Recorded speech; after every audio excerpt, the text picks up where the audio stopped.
that. Oh, eat that. Kids. On his way to the end. Truck stick. You know what? We coddle kids too much. I actually like seeing a mascot just lay them out, stiff-arming these little kids. That guy just gets a knee to the chops. That reminds me of the now gone but great NCAA football video game where you could play as the mascots.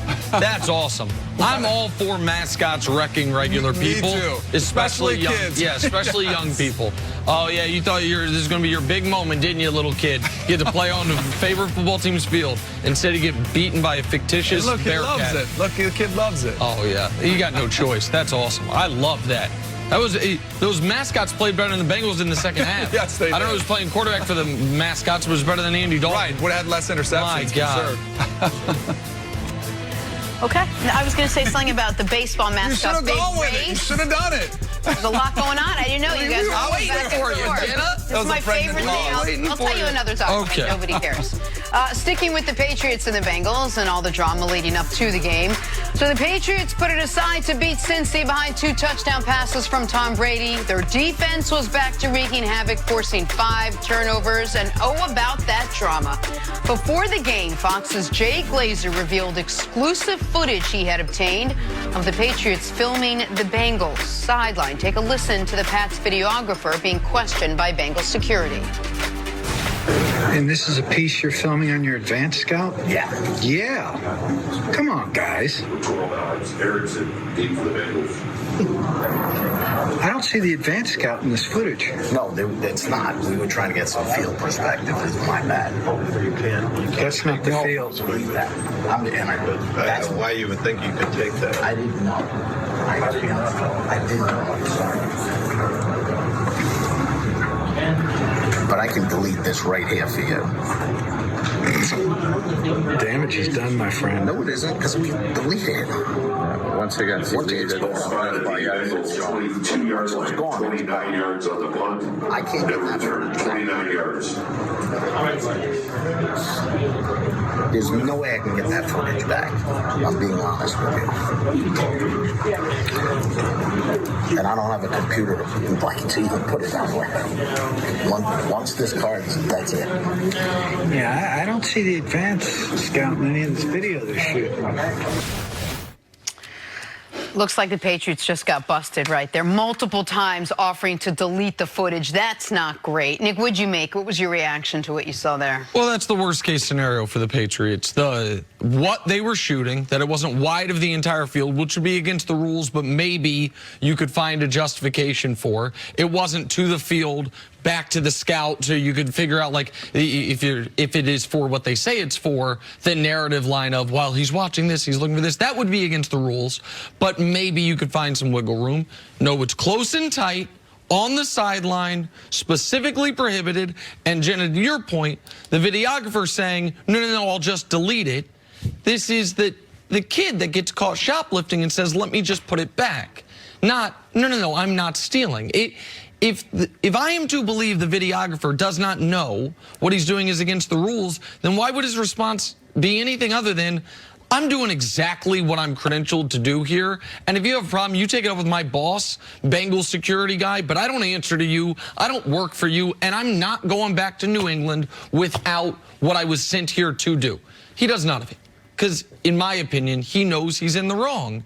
And the one other thing that was very interesting that came out this week in response, Danny, to this video was the person in charge of this, person who was there, the suspended sports entertainment employee. We found out his name because he gave a statement. His name is David Mondolo. He says he's worked for the organization for more than 18 years. The internet tells us he is currently the supervising producer for the New England Revolution.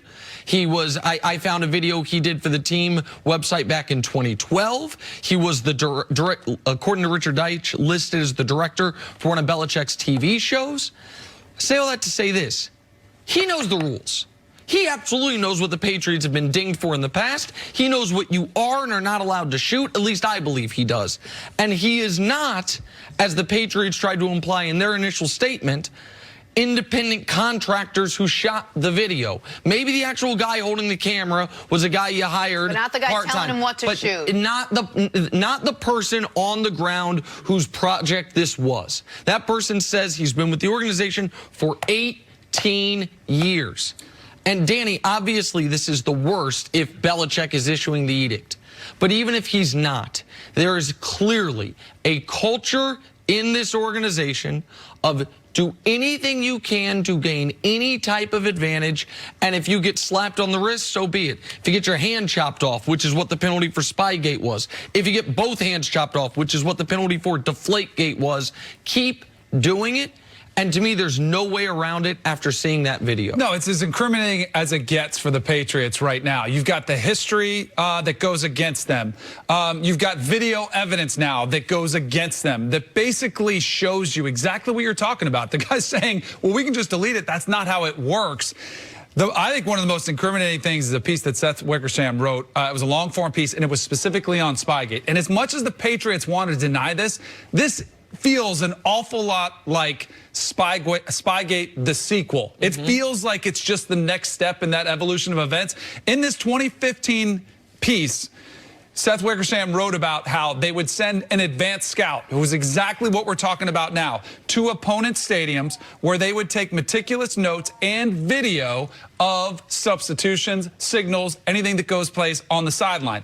That's the first bit of evidence that's there that kind of proves this. They also said they were told to wear Patriots TV or Kraft Productions attire.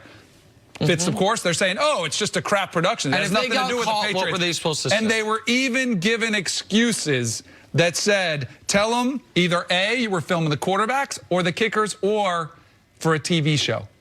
Which is exactly the excuse that they're giving this time around. It's just all of it. You put it all together, and it's just yet another blemish on this dynasty. And it's complicated because it is one of the most impressive runs we've seen in the sport. They do have a history of towing that line, which makes it really complicated for Roger Goodell and the NFL to dole out yet another punishment. But they can't have a double standard and say, well, they have had all the success, so they might not be doing it. They have to send a message because the integrity of the game is what matters here. And they are messing with the integrity of the game. They kept saying, well, maybe we didn't know the rules, or perhaps they didn't know the rules. There really is only one rule. The NFL prohibits videotaping anything that goes on the sideline. That's the one rule that you take with you if this is your job. So for you to say Bengals security knew the rule. Everyone knew the rule except for the guys seemingly who were shooting this video. Right, and so I know the question is going to be, what should the punishment be? Well, look at the punishment for Spygate. And you might say, well, this is not as bad as Spygate. Okay, fine. Potentially it's not. But you have now, if you're already on probation and you commit a violation, it might not be as bad as what your original crime was, but you're already in trouble. And the Patriots, every time maybe they're approaching, finally getting off probation, it's another thing like this, and now you're back in the system, fellas. You were relatively far removed from Spygate, and Deflategate comes. You're relatively far removed from Deflategate, and now this comes. And I cannot say definitively what happened. I don't think there's only a few people that can. I can say without a shadow of a doubt what I believe. And what I believe is this person, David Mondillo, who's released a statement. By the way, the team didn't ask him to release and doesn't seem, according to Mike Florio, they were that happy that he released because we now know he's been there 18 years. We know his history. We know how high up in the organization he goes as far as being the supervising producer for the television broadcast for Kraft's soccer team. He, for some reason or another, believed he would be doing either going above and beyond or doing the minimum required for his job by coming back to town with this footage. So either that's because his supervisor or his supervisor's supervisor, however high it goes, feels this is part of what we do. And that, to me, is undeniable. I.e., you could have a Patriot 6 rings tattoo and you watch this video, maybe your answer is, I don't care.